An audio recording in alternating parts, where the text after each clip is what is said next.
আল্লাহ নিজে যে উদাহরণগুলো দিয়েছেন সেই উদাহরণগুলোই যদি চিন্তা করি, একটা ধানের বা একটা গম এইটা যতটা মৃত, বা একটা ধানের গাছ এবং আমাদের আশেপাশে যে গাছগুলো আছে এগুলো যতটা জীবন্ত, মানুষ তার চেয়ে বেশি জীবন্ত। কেন ওরা নড়াচড়া করতে পারে না, কথা বলতে পারে না? জীবনের যতগুলো আলামত থাকে সেটা মানুষের মধ্যে বেশি আছে, গাছের মধ্যে কম আছে। তাহলে সেই তুলনায় ওই গাছে যে ফল হয়েছে, ওই ফলের যে বিচি, ওইটা যতটা মৃত, মানুষের মেরুদণ্ডের হাড় অতটা মৃত নয়। কেন? মানুষ তো ওই গাছের চেয়ে বেশি জীবিত। ওই গাছ তো নড়তেও পারে না, কথাও বলতে পারে না। তাহলে ওই গাছের যে বীজ তৈরি হচ্ছে, ধান, গম, চাল, ডাল যেটাই হোক, ওইটা যতটা মৃত, মানুষের মেরুদণ্ডের হাড় অতটা মৃত নয়। তাহলে ওই মৃত ধান থেকে যদি আল্লাহ সুবহানাহু ওয়া তাআলা পুনরায় আর একটা ধান গাছ তৈরি করতে পারেন, জাস্ট মাটিতে পুঁতে দেওয়ার মাধ্যমে, তো ওইটা বেশি আশ্চর্যের এটার চাইতে যে মানুষের মেরুদণ্ড মাটিতে পুঁতা থাকবে, আবার মানুষ তরতর করে একদিন গজিয়ে উঠবে নতুন মানুষ হিসেবে। কোনটা বেশি আশ্চর্যের? একটা মৃত ধান থেকে আবার ধানের গাছ বের হচ্ছে, এটা বেশি আশ্চর্যের? না মানুষের মৃত মেরুদণ্ড মাটিতে পুঁতা থাকবে, ওখান থেকে মানুষ উঠে আসবে, এটা বেশি আশ্চর্যের? ধান আর আমের বিচি থেকে যে আম হচ্ছে, ওটা বেশি আশ্চর্যের। কেন? ওরা কম জীবিত আর আপনি বেশি জীবিত, ফলত আপনারটা বেশি সহজ। তো আল্লাহ এই উদাহরণই দিয়েছে যে একটা মরুভূমিতে যদি 10 লক্ষ বছরও পড়ে থাকে একটা খেজুরের বিচি, বিজ্ঞান বলছে, আর 10 লক্ষ বছর পর যদি বৃষ্টি হয়, তাহলে ওই খেজুর থেকে আবার গাছ জন্মাবে। তাহলে যেভাবে আল্লাহ মৃত মাটিকে জীবিত করে, মরুভূমিতে ফল ফলাদি উৎপন্ন করে, গাছ তৈরি করে, তোমরাও মাটি থেকে ওইভাবে উঠে আসবে। এবং মানুষের ক্ষেত্রে এটা আরও সত্য এই জন্য যে মানুষ দৈনন্দিন যত রকমের ভিটামিন, প্রোটিন, যত রকমের মিনারেলস, যা কিছু মানুষ গ্রহণ করতেছে তার শরীরের জন্য, তার সব কিছু মূলত মাটিতে তৈরি হয়। আপনি বলবেন, কই আমি তো গরুর গোস্ত থেকে ভিটামিন নিচ্ছি, এটা তো মাটিতে তৈরি হয়নি। তো গরুর গোস্ত যে ঘাস খেয়েছে, ওই ঘাস মাটিতে তৈরি হয়েছে। মাটি, সূর্য, সূর্যের আলো, মাটি এবং বাতাস, এটা ছাড়া পৃথিবীতে কোনো কিছুই সম্ভব নয়। তাহলে মাটি থেকে যে কলা গাছ তৈরি হলো, ওই কলা আমি খেলাম, ওই কলার মধ্যে যে ম্যাগনেসিয়াম আছে, ক্যালসিয়াম আছে, ওটা সে মাটি থেকে নিয়েছে। এবার ওই ম্যাগনেসিয়াম এবং ক্যালসিয়াম যখন আমার শরীরে ঢুকতেছে, তখন আমার শরীরে কোষ তৈরি হচ্ছে। তাহলে কলার এই ম্যাগনেসিয়াম আর ক্যালসিয়াম আসলো মাটি থেকে। তাহলে যেই ম্যাগনেসিয়াম ক্যালসিয়াম আমার শরীরে ঢুকে কোষ তৈরি হচ্ছে, সেই ম্যাগনেসিয়াম ক্যালসিয়াম মাটিতে যেহেতু আছে, মাটিতে কেন কোষ তৈরি হবে না? এটার উত্তর কে দিতে পারবে? কেন হবে না?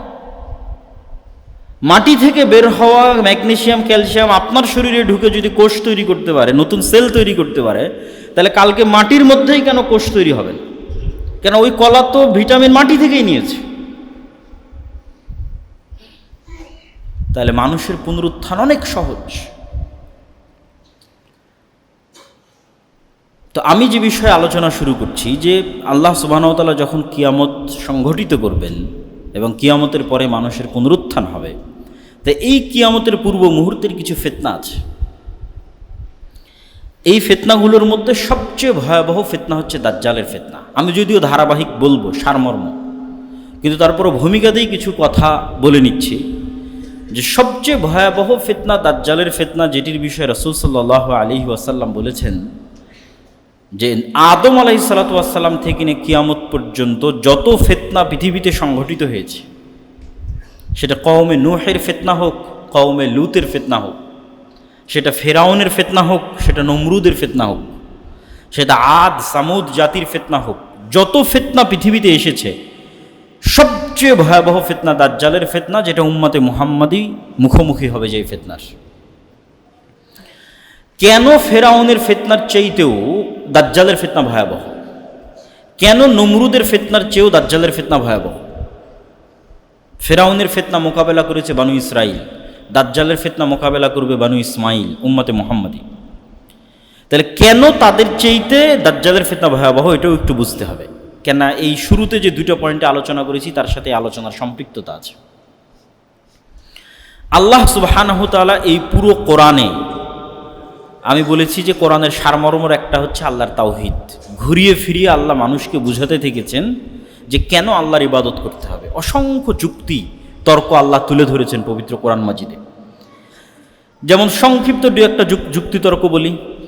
কুরবানির আগে যে মসজিদে আপনাদের বেরায়েদের যে মসজিদে আলোচনা করছিলাম, সেই মসজিদে বলছিলাম যে ইব্রাহিম আলাইহিস সালাম তার জাতিকে যুক্তি দিয়ে বুঝাচ্ছেন, তোমরা যে মূর্তির পূজা করো এই মূর্তি কথা বলতে পারে না, কানে শুনতে পায় না, তাহলে যে কথা বলতে পারে না, শুনতে পারে না, তার তোমরা কেন ইবাদত করো?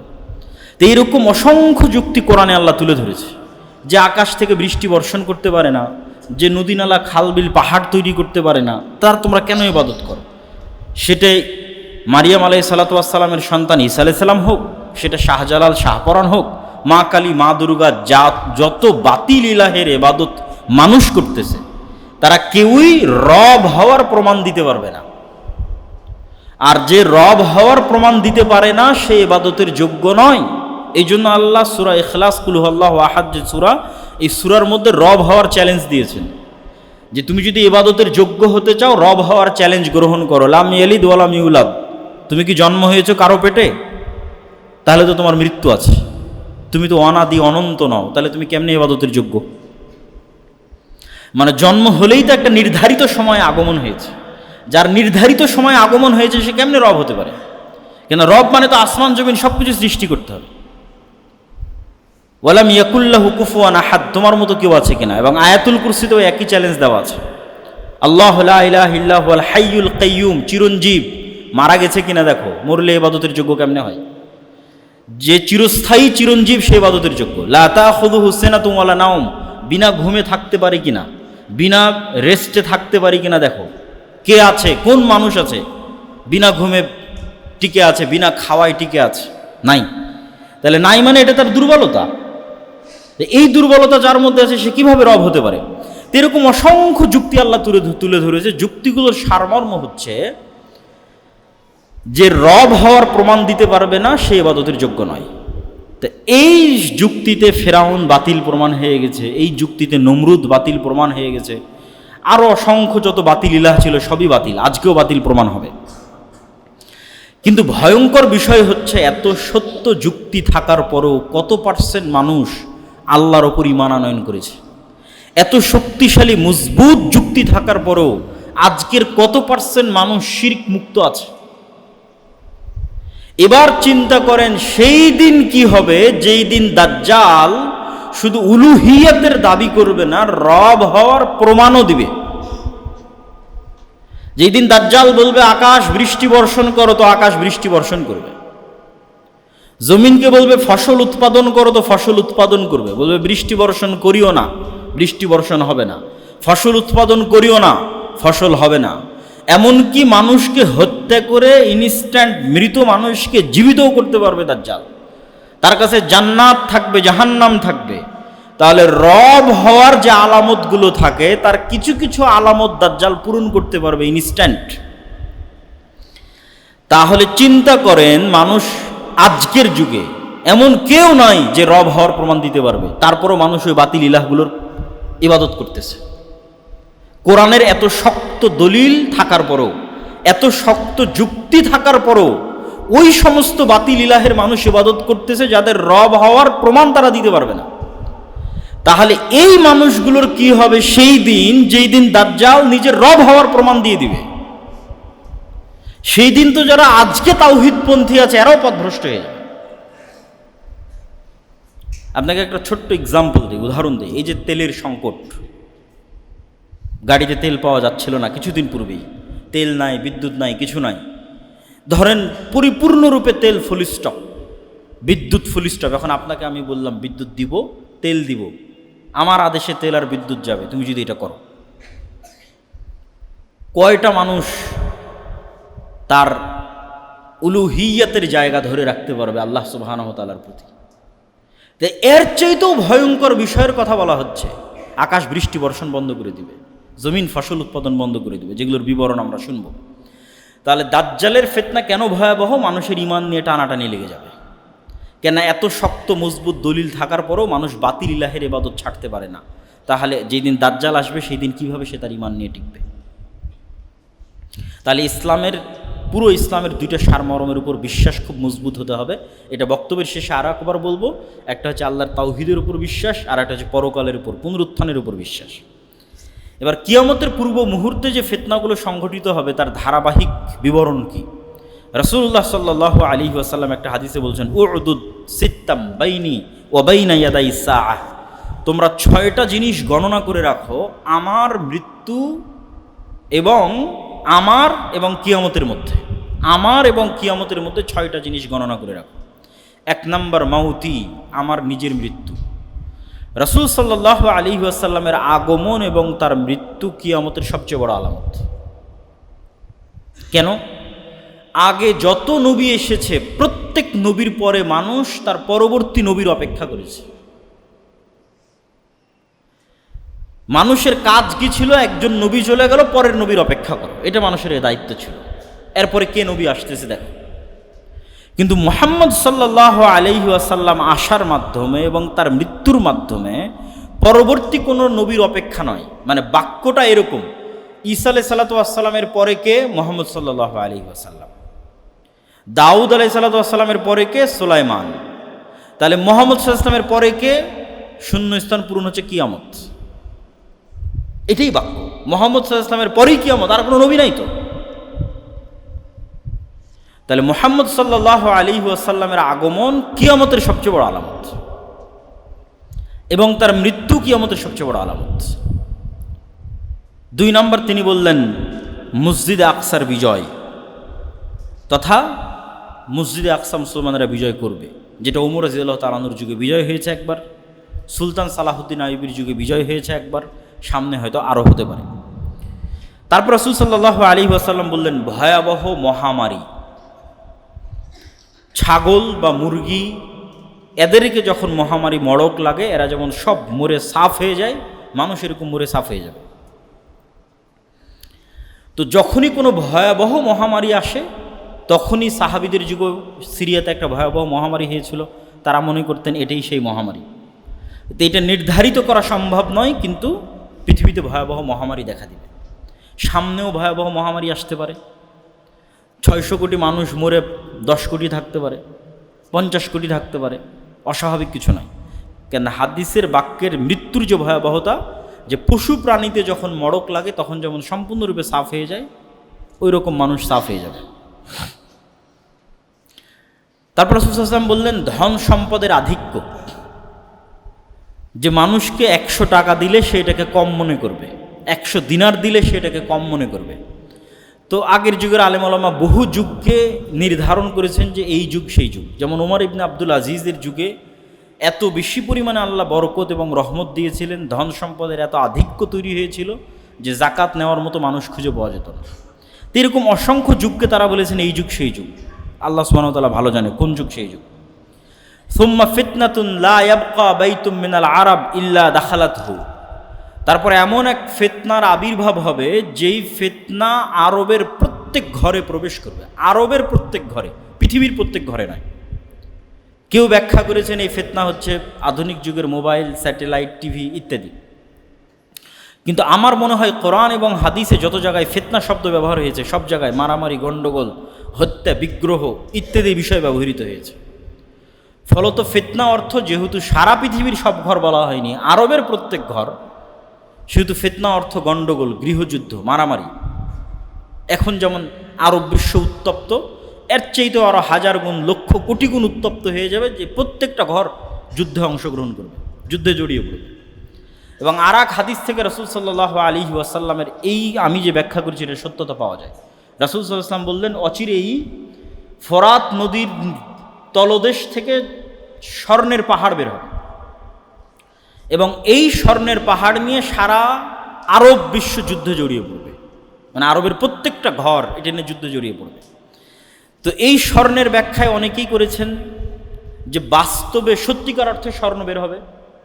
তো অনেকের কাছে আশ্চর্য মনে হতে পারে কেমনে বাস্তবে সত্যিকার অর্থে একটা নদীর নিচ থেকে স্বর্ণ বের হতে পারে।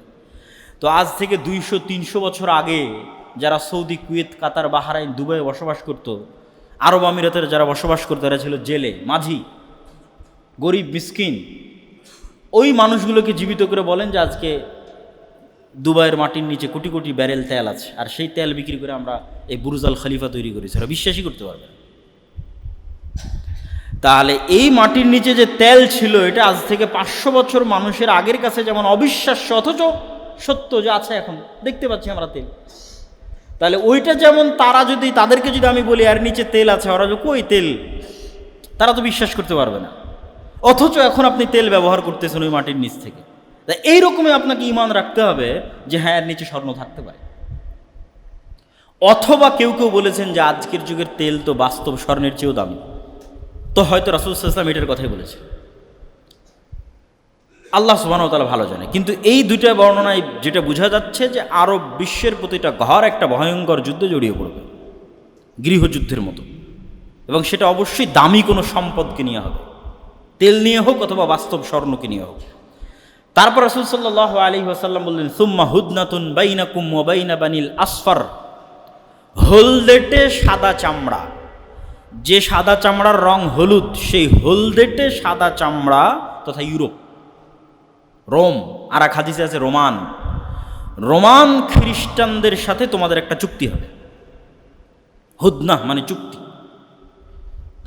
এবং এই চুক্তি হওয়ার পর রোমান খ্রিস্টান এবং মুসলমানেরা এক তৃতীয় পক্ষের বিরুদ্ধে যুদ্ধ করবে। রোমান খ্রিস্টান কারা? যেই সময় রাসূল সাল্লাল্লাহু আলাইহি ওয়াসাল্লাম এই হাদিস বলছেন, ওই সময় রোমান এম্পায়ারের রাজধানী হচ্ছে আজকের Istanbul, Constantinople, Byzantine Roman empire. এবং তখন রোম বললে এদের কি বোঝানো হতো রাসূল সাল্লাল্লাহু আলাইহি ওয়াসাল্লাম যখন এই হাদিস বলেন। এবং তখনকার ইস্তাম্বুল বা তুরস্কের কনস্টান্টিনোপল কেন্দ্রিক যে বাইজেন্টাইন এম্পায়ার ছিল, তাদের মাযহাব ছিল অর্থোডক্স খ্রিস্টান, যেটা আজকে রাশিয়ার মাযহাব। তো ওই ব্যাখ্যা মাথায় রেখে কেউ বলেছে যে রাশিয়া কেন্দ্রিক যে অর্থোডক্স খ্রিস্টানরা আছে তারা। আবার কেউ বলেছেন যে না, ব্যাপক অর্থে খ্রিস্টান তথা ইউরোপের খ্রিস্টান, আমেরিকার খ্রিস্টান, সবাই। তো সারমর্ম এতটুকু নিশ্চিত যে রোম অর্থ আমরা তৎকালীন অর্থোডক্স খ্রিস্টান নেই, অথবা ইতালির রাজধানী রোম কেন্দ্রিক নেই। ইতালির রাজধানী রোম কেন্দ্রিক নিলে হবে ইউরোপ। খ্রিস্টানদের সাথে মুসলমানদের একটা চুক্তি হবে, এতটুকু নিশ্চিত। এই চুক্তির ভিত্তিতে খ্রিস্টান এবং মুসলমানেরা তৃতীয় পক্ষের বিরুদ্ধে যুদ্ধ করবে। সেই তৃতীয় পক্ষ কারা? আজ থেকে 500 বছর আগে যদি কেউ এই হাদিস পড়েছে, তার কাছে মনে হবে তৃতীয় পক্ষ মনে হয় ওরা। আজ যখন আমি হাদিস পড়ছি, আমার কাছে মনে হবে তৃতীয় পক্ষ মনে হয় এরা। কিন্তু বাস্তবে যেই দিন সংঘটিত হবে সেই দিন তৃতীয় পক্ষ কারা আল্লাহ সুবহানাহু ওয়া তাআলা ভালো জানেন। আজকে মনে হতে পারে যে হয়তো সেই তৃতীয় পক্ষ আমেরিকা তথা ইউরোপ আর মুসলমানের একমত হয়ে গেল, অথবা রাশিয়া আর মুসলমানের একত্রিত হলো, তৃতীয় পক্ষ হয়তো ইউরোপ অথবা আমেরিকা, অথবা মনে হতে পারে তৃতীয় পক্ষ ইসরায়েল নিজেই, ইহুদিদের রাষ্ট্র, অথবা তৃতীয় পক্ষ হিন্দুরা, বৌদ্ধরা, চাইনিজরা, আল্লাহু আ'লাম। কিন্তু এতটুকু নিশ্চিত, খ্রিস্টান আর মুসলমানেরা মিলে এক তৃতীয় পক্ষের বিরুদ্ধে যুদ্ধ করবে। আর এই যুদ্ধে খ্রিস্টান এবং মুসলমানেরা বিজয়ী হবে। বিজয়ী হওয়ার পর একজন খ্রিস্টান ক্রুশকে উঁচিয়ে ধরে বলবে যে ক্রুশের বিজয় হোক, বা ক্রুশের কারণে আজকে আমরা জয়লাভ করেছি। তখন আরেক মুসলমানের গায়রাতে, ব্যক্তিত্বে এই কথাটা আঘাত লাগবে। সে উঠে, কিছু বর্ণনায় আছে ওই ক্রুশকেই ভেঙে দিবে, কিছু বর্ণনায় আছে ওই খ্রিস্টান ব্যক্তিকেই হত্যা করবে রাগের মাথায়, যে না, আমরা বিজয় লাভ করেছি মূলত আল্লাহর সাহায্যে। এই কথার ভিত্তিতে খ্রিস্টান এবং মুসলমানেরা মুখোমুখি দাঁড়িয়ে যাবে, বড় এক যুদ্ধে রূপ নেবে। এই যুদ্ধের বর্ণনা দিতে গিয়ে রাসূল সাল্লাল্লাহু আলাইহি ওয়াসাল্লাম বলছেন, লা তাকুমুস সাআহ হাত্তা ইয়ানজিলা রোম বিল আমাক আও বিদাবিক, ততদিন পর্যন্ত কিয়ামত হবে না যতদিন রোমান খ্রিস্টানেরা তোমাদের মোকাবেলায় যুদ্ধ না করছে আমাক এবং দাবেক নামক জায়গায়। আজকের যারা ভূগোল নিয়ে অ্যানালাইসিস করেন, তারা অ্যানালাইসিস করে দেখেছেন যে এই জায়গাটি হচ্ছে তুরস্ক এবং সিরিয়ার সীমান্তবর্তী অঞ্চল। আজকের তুরস্ক এবং আজকের সিরিয়ার যে সীমানা আছে, এই সীমান্তবর্তী হালব বলে আরবিতে, ইংরেজিতে বলে আলেপ্পো, এটা একটা প্রদেশ। এই প্রদেশের অন্তর্গত ইদলিব শহরের আশেপাশের দুইটা জায়গার নাম হচ্ছে আমাক এবং দাবেক, এখন ওই নামই আছে। এখানে যতদিন তোমরা মুখোমুখি না হচ্ছ খ্রিস্টানদের, ততদিন পর্যন্ত কিয়ামত হবে না। ওই যুদ্ধের বর্ণনা দিতে গিয়ে রাসূল সাল্লাল্লাহু আলাইহি ওয়াসাল্লাম বলছেন যে সেই দিন রোমান খ্রিস্টানরা 80টি পতাকার অধীনে একত্রিত হবে এবং তাহতা কুল্লি রায়াতিন, প্রত্যেক পতাকার অধীনে ইসনা আশারা 12,000 করে সেনাবাহিনী থাকবে, পদাতিক ইনফেন্ট্রি থাকবে, সশস্ত্র যোদ্ধা থাকবে। তো এই 80 পতাকা দ্বারা 80টা দেশ উদ্দেশ্য হতে পারে, 80টা জাতি উদ্দেশ্য হতে পারে, অথবা এমনি পতাকা 80টা উদ্দেশ্য হতে পারে, আল্লাহু আলাম। আর 80 দিয়ে 12,000কে গুণ দিলে প্রায় 9.5 লক্ষ থেকে 10 লক্ষ, তথা প্রায় 10 লক্ষের বিশাল সেনাবাহিনী তোমাদের বিরুদ্ধে উপস্থিত হবে, 10 লক্ষ। আর এই যুদ্ধটাকেই বলা হয়েছে মালহামা। আর এই যুদ্ধকেই বাইবেল এবং তাওরার প্রফেসি অনুযায়ী আরমাগেড্ডন, কিয়ামতের পূর্ব মুহূর্তে সংঘটিত হওয়া ভয়াবহ যুদ্ধ বলা হয়েছে।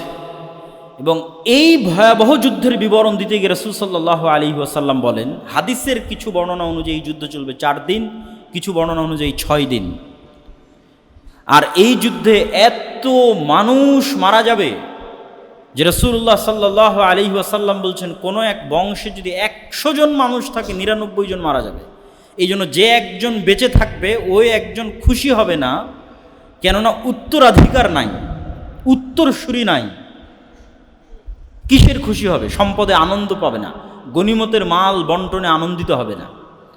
আর এক বর্ণনায় রাসূল সাল্লাল্লাহু আলাইহি ওয়াসাল্লাম বলছেন, একটা পাখি যদি আকাশে 1 মাস উঠতে থাকে তাহলে লাশের সারি শেষ করতে পারবে না, এবং লাশের দুর্গন্ধে বসার মতো কোনো খালি জায়গা না পেয়ে পড়ে গিয়ে মারা যাবে, একটানা যদি 1 মাস উঠতে থাকে। এই রকম ভয়াবহ ভয়ঙ্কর যুদ্ধ পৃথিবীতে আর অতীতে কোনো দিন হয়নি, ভবিষ্যতেও কোনো দিন হবে না। এই যুদ্ধ হচ্ছে সেই যুদ্ধ। এই যুদ্ধে মুসলমানদের অবস্থা কি হবে? রাসূল সাল্লাল্লাহু আলাইহি ওয়াসাল্লাম বলছেন, ইয়াখরুজু মিনাল মাদিনা খিয়ারু আহলিল আরজ। এই যুদ্ধে অংশগ্রহণ করার জন্য মদিনা মুনাওয়ারা থেকে তৎকালীন বিশ্বের সর্বশ্রেষ্ঠ আল্লাহওয়ালা তাকওয়াবান পরহেজগার মানুষরা বের হবে। এবং যখন মদিনার মুজাহিদরা এই যুদ্ধে অংশগ্রহণ করার জন্য আসবে, তখন রোমান খ্রিস্টানরা বলবে, খাল্লু বাইনানা ওয়া বাইনা ইখওয়ানিনা, আরে আমাদের সমস্যা তো শাম বা সিরিয়ার মানুষের সাথে, তোমরা কেন মদিনা থেকে এই যুদ্ধে অংশগ্রহণ করতে আসছো? তখন মদিনার মানুষেরা বলবে, আমরা আমাদের ভাইদেরকে একা ছেড়ে দিতে পারি না। রাসূলুল্লাহ সাল্লাল্লাহু আলাইহি ওয়াসাল্লাম বলেন, সেই দিন মুসলমানেরা 3 ভাগে বিভক্ত হবে। সুলুসুন ইয়ানহাজিম, 3 ভাগের 1 ভাগ যুদ্ধের মাঠ থেকে পালিয়ে যাবে। লা ইয়াতুবুল্লাহু আলাইহিম আবাদা, আল্লাহ কিয়ামত পর্যন্ত এদের তওবা কবুল করবেন না।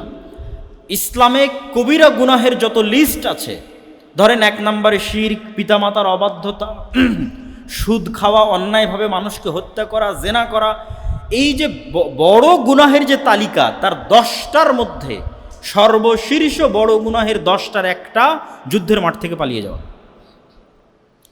কিন্তু সকল কবিরা গুনাহ তওবা করলে মাফ হয়, কিন্তু ওই দিন যুদ্ধের মাঠ থেকে যারা পালিয়ে যাবে তাদের ক্ষেত্রে রাসূল সাল্লাল্লাহু আলাইহি ওয়াসাল্লাম বলছেন এদের তওবা কবুল হবে না। তাহলে 3 ভাগের 1 ভাগ মুসলমান পালিয়ে গেল, 3 ভাগের 1 ভাগ মুসলমান শহীদ হয়ে যাবে। রাসূল সাল্লাল্লাহু আলাইহি ওয়াসাল্লাম বলেন, হুম আফজালুশ শুহাদা ইনদাল্লাহ, আসমানের নিচে জমিনের উপরে ওই 3 ভাগের 1 ভাগ মানুষ যারা শহীদ হবে তারা আল্লাহর নিকটে সবচেয়ে প্রিয় শহীদ পৃথিবীর ইতিহাসের। আর সুলুসুন, 3 ভাগের 1 ভাগকে আল্লাহ সুবহানাহু ওয়া তাআলা বিজয় দান করবেন। হুম লা ইফতানুনা আবাদা, এই যে 3 ভাগের 1 ভাগ মানুষ বিজয় হলো, এরা মৃত্যু পর্যন্ত আর কোনোদিন ফিতনায় পতিত হবে না। মানে এই 3 ভাগের 1 ভাগ মানুষ দাজ্জালের ফিতনা থেকেও মুক্ত থাকবে, এই 3 ভাগের 1 ভাগ মানুষ ইয়াজুজ মাজুজের ফিতনা থেকেও মুক্ত থাকবে। সামনে আর যে ফিতনায় আসুক না কেন, ওই ফিতনায় তারা তাদের ঈমান হারা হবে না, এদের ঈমান মাহফুজ হয়ে গেছে যারা বিজয়ী হবে। তারপরে ইয়াফতাতিহুনা কুস্তুনতুনিয়া, এই বিজয়ের পর তারা কনস্টান্টিনোপল বিজয় করবে, আজকের তুরস্কের রাজধানী ইস্তাম্বুল। রাসূল সাল্লাল্লাহু আলাইহি ওয়াসাল্লাম বলছেন। তো ইস্তাম্বুল তো এখন মুসলমানদের কাছে আছেই। যখন আল্লাহর নবী হাদিস বলেন তখন ইস্তাম্বুল মুসলমানদের কাছে ছিল না। শুধু তাই নয়, ইসলামের পুরো ইতিহাসের একটা আশ্চর্যজনক পয়েন্ট আপনাদেরকে বলি। মুসলমানেরা যখন ক্রুসেডের যুদ্ধে, যখন ভয়ঙ্কর 200 বছর যাবৎ ক্রুসেডের যুদ্ধে মুসলমানেরা আছে, মসজিদ আকসা হারিয়ে ফেলেছে, তখনও কিন্তু ইস্তাম্বুল, কনস্টান্টিনোপল মুসলমানদের হাতে নাই। যখন মুসলমানেরা মঙ্গোলীয়দের বিরুদ্ধে বাগদাদে আব্বাসীয় খেলাফতের পতন হয়ে যাচ্ছে, তখনও কিন্তু কনস্টান্টিনোপল, কুস্তুনতুনিয়া মুসলমানদের হাতে নেই। এগুলোর পরে মুসলমানেরা উসমানী সালতানাতের সময় মোহাম্মদ আল ফাতেহ কনস্টান্টিনোপল বা কুস্তুনতুনিয়া বিজয় করেছে, অনেক পরে। তো আল্লাহর নবী কিয়ামতের পূর্ব মুহূর্তেও কুস্তুনতুনিয়া বিজয়ের ভবিষ্যৎবাণী করছেন। তার অর্থ হচ্ছে হয়তো এই কনস্টান্টিনোপল, এই ইস্তাম্বুল, এই তুরস্ক একদিন মুসলমানদের হাত থেকে বেরিয়ে যাবে। তাহলে না মুসলমানেরা বিজয় করবে। আর এক হাদিসে রাসূলুল্লাহ সাল্লাল্লাহু আলাইহি ওয়াসাল্লাম বলছেন, হে আমার সাহাবীরা, তোমরা এমন এক শহরের কথা শুনেছো, সামি'তুম বিমাদিনাতিন জানিবুম মিনহাল বার ওয়া জানিবুম মিনহাল বাহর, এমন এক নগরীর কথা শুনেছো যার এক পাশে সমতল আর এক পাশে সমুদ্র। তোমরা চিনো এই নগরী, এই শহর? তো বলে হ্যাঁ চিনি। এইটা কোন নগরী? কিছু আলেম ওলামা বলেছে এটাই কনস্টান্টিনোপল, ইস্তাম্বুল, কেউ বলেছেন এটা ইতালির রাজধানী রোম। তো রাসূল সাল্লাল্লাহু আলাইহি ওয়াসাল্লাম বলছেন, লা তাকুমুস সাআ, ততদিন পর্যন্ত যুদ্ধ হবে না যতদিন না ইসহাক আলাইহিস সালাতু ওয়াস সালামের বংশের 70,000 মুসলমান এই শহর যুদ্ধ করে বিজয় না করছে। আর সেই যুদ্ধ এমন যুদ্ধ হবে, লা ইয়ারমুনা সাহমান ওয়ালা ইয়ালকুনা সিলাহান, তারা কোনো তরবারিও ব্যবহার করবে না, কোনো তীরও চালাবে না, কোনো গুলিও চালাবে না, কোনো অস্ত্র ব্যবহার করবে না, শুধু মুখ দিয়ে উচ্চারণ করবে লা ইলাহা ইল্লাল্লাহু আল্লাহু আকবার। শুধু এই আওয়াজে শহর বিজয় হয়ে যাবে, শহরের দেওয়াল পড়ে যাবে। পৃথিবীর সবচেয়ে পাওয়ারফুল শক্তি হচ্ছে আওয়াজ। এই হাদিস বলে আমি আমার জিকিরের আলোচনায় বলেছি, এই হাদিস বলে যে পৃথিবীর সবচেয়ে পাওয়ারফুল এনার্জি, পাওয়ারফুল জিনিস হচ্ছে আওয়াজ। আওয়াজ আল্লাহ সুবহানাহু ওয়া তাআলা ব্যবহার করে। কুন ফায়াকুন, হও হয়ে যাও। আল্লাহ সুবহানাহু ওয়া তাআলা আওয়াজ কুন ফায়াকুন, হও হয়ে যাও আদেশের মাধ্যমে সকল কিছু কমপ্লিট করে দেন, সম্পূর্ণ করে দেন। জাদু টোনা থেকে বলেন, মন্ত্র থেকে বলেন, বদনজর থেকে বলেন, সব কিছু আওয়াজের ভিত্তিতে। আবার ওইটা থেকে বাঁচার যে স্ট্র্যাটেজি, সেটাও আওয়াজ। আওয়াজ যেহেতু সবচেয়ে পাওয়ারফুল, এই জন্য উম্মতে মুহাম্মাদীকে আল্লাহ সুবহানাহু ওয়া তাআলার পক্ষ থেকে এমন মুজিজা দেওয়া হয়েছে, পার্মানেন্ট মুজিজা, যেটা মূলত আওয়াজ, সেটা হচ্ছে কোরআন। কেন কোরআন কার আওয়াজ? আল্লাহ সুবহানাহু ওয়া তাআলার। এই জন্য এটা উম্মতে মুহাম্মাদীর পার্মানেন্ট মুজিজা, সবচেয়ে পাওয়ারফুল। তো ওইটা নিয়ে আরও জিকিরের কোনো একদিন আলোচনা করলে সেদিন বিস্তারিত আলোচনা করব। তাহলে কোনো অস্ত্র ছাড়া, কোনো কিছু ব্যবহার করা ছাড়া শুধু আওয়াজ উচ্চারণ করে শহর বিজয় হয়ে যাচ্ছে। আর কেউ বলেছেন এই শহর হচ্ছে ইতালির রাজধানী রোম, তথা ওই যে মালহামা সংঘটিত হলো, ওই মালহামার পরে মুসলমানেরা যেমন কনস্টান্টিনোপল বিজয় করবে, বিজয়ের পর এই বিজয়ের ধারা চলতেই থাকবে, চলতে চলতে ইতালির রাজধানী রোম পর্যন্ত এই বিজয় পৌঁছে যাবে। আর এই বর্ণনা লজিক্যাল। কি জন্য লজিক্যাল? যদিও ওই হাদিসটা জয়ীফ, কিন্তু কনটেক্সট বলছে এটা সম্ভব। কেন সম্ভব? খ্রিস্টানেরা তাদের সর্বোচ্চ শক্তির বহিঃপ্রকাশ ঘটিয়ে ফেলেছে 10 লক্ষ সেনাবাহিনী উপস্থিত করে। তাহলে এই যুদ্ধে যখন তাদের পরাজয় হয়ে গেছে, তাদের তো আর কোনো শক্তি নেই, তারা তো আর কোনো বাধাই দাঁড় করাতে পারবে না।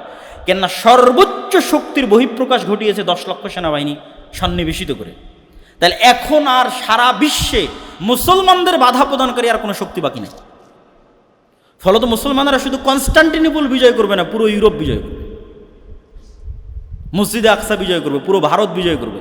এগুলো সব দাজ্জাল আসার পূর্বেই হবে। এই জন্য কেউ কেউ মনে করে যে দাজ্জাল পৃথিবীতে আসার আগে পুরো পৃথিবীর কন্ট্রোল নাকি দাজ্জাল নিজের হাতে নেবে। আমি এই চিন্তা চেতনায় বিশ্বাস করি না। হাদিসের কনটেক্সট বলতেছে দাজ্জাল বের হওয়ার আগেই, ঈসা আলাইহিস সালাতু ওয়াস সালাম আসার আগেই সারা পৃথিবী মুসলমানরা বিজয় করে নিচ্ছে। এখনও তো দাজ্জাল আসেনি।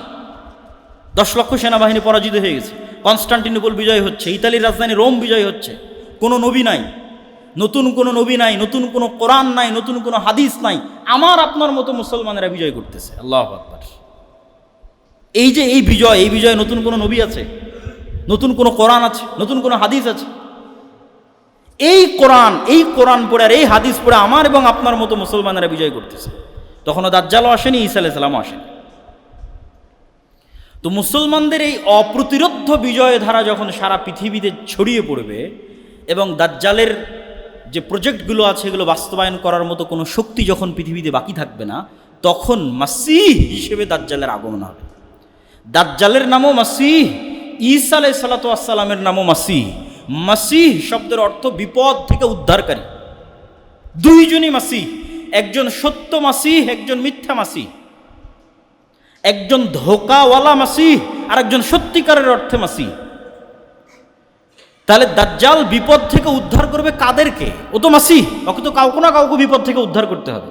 তো বিপদে না পড়লে উদ্ধার করবে কিভাবে? তথা যত বাতিল শক্তি আছে সকল বাতিল শক্তি বিপদে পড়ে গেছে। ওই যে মুসলমানরা সারা পৃথিবী বিজয় করে নিচ্ছে। তো এখন দাজ্জালকে নিজেকেই বের হতে হবে বিপদ থেকে বাঁচানোর জন্য, ইহুদি এবং খ্রিস্টানদেরকে।